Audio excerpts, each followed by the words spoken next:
Today we're going to be briefly demonstrating how to correctly preset your drag on lever drag reels. As you can see from here, lever drag reels, obviously a lever, and versus your conventional reels you'll have a star that obviously assists you in engaging or disengaging your drag. With regards to lever drag reels, if your drag is set correctly or incorrectly, it could either result you in catching a fish of a lifetime, losing that fish, reel failure, or even getting dragged in. So it's imperative that you preset your drag on these reels before you head out. Now, one might ask, why a lever drag reel versus the conventional multiplier drags or multiplier reels? And look, there's various positives. The main ones, in my opinion, or that assist me, is you get different sizes in these reels, and based on your application or what you actually want to target, you can choose different sizes. They're much bigger than your standard multiplier or conventional reels, and that enables one to put much more line in their reels. Also, you can actually increase your poundage rating or your LB rating of your lines and blades because there's much more drag on these reels.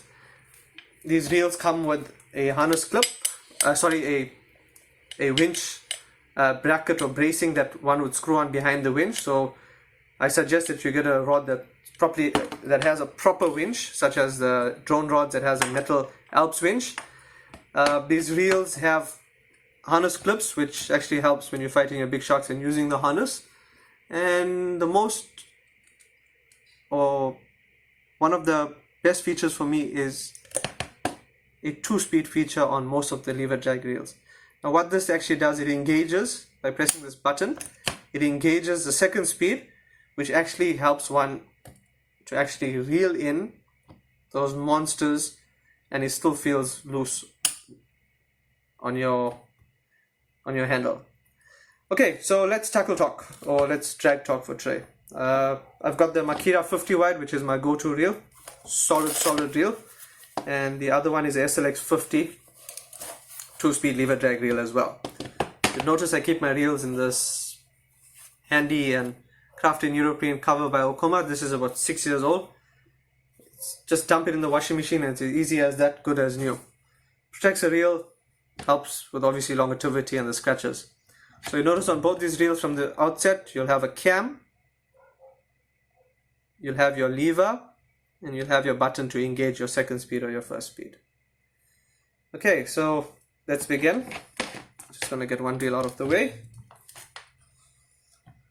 Okay, so it's imperative that you preset your drag, obviously. You don't want a reel failure or to lose the fish.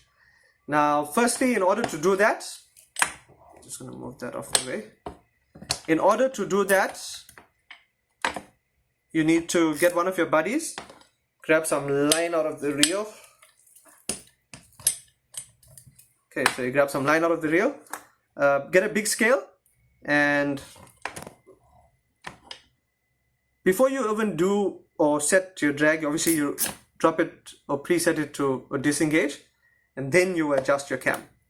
So you either increase or decrease, and then you move your lever to a strike position. Okay, so to show you again, before you do anything on the reel, get some line out, get one of your buddies to tie a scale to this and stand on the other end, and then what you do is you disengage your lever or disengage your drag to minimum, then you adjust your cam, and then you move your lever to a strike position. Now at this position, there's a rule of thumb, or most of us follow a rule of thumb, which is plus minus 30% of your breaking strain. So get your buddy to pull some line out until you reach that 30%, and if it's too much, then obviously you'll reduce your cam on a disengaged drag. If it's too less, you'll obviously increase your cam at a disengaged drag. Now, why 30%? Firstly, this is a strike position and you still got much more to play with. So you can move obviously your drag further. Right. The second reason is at a full reel, full reel, and at 30% on your strike, If that fish has to pull line out of this reel, obviously, and you left, as it gets lower and lower, the percentage increases on the breaking strain. So that means if you are 30% on your strike position and the fish is pulling line and you're left with like 50 to 30% in your reel, that breaking strain actually increases to anything between 60 and 80%. So yeah, try not to go on a full drag here because you're going to get dragged into the ocean. Try not to go to a minimal drag here at this setting, then you're going to get stripped. Please guys, these reels pack a punch. So it's imperative that you preset your drag before you go out. I can't emphasize this more, that one should never adjust the cam whilst your drag is engaged and fighting a fish. That will cause reel failure.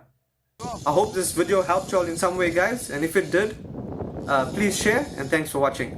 Cheers guys.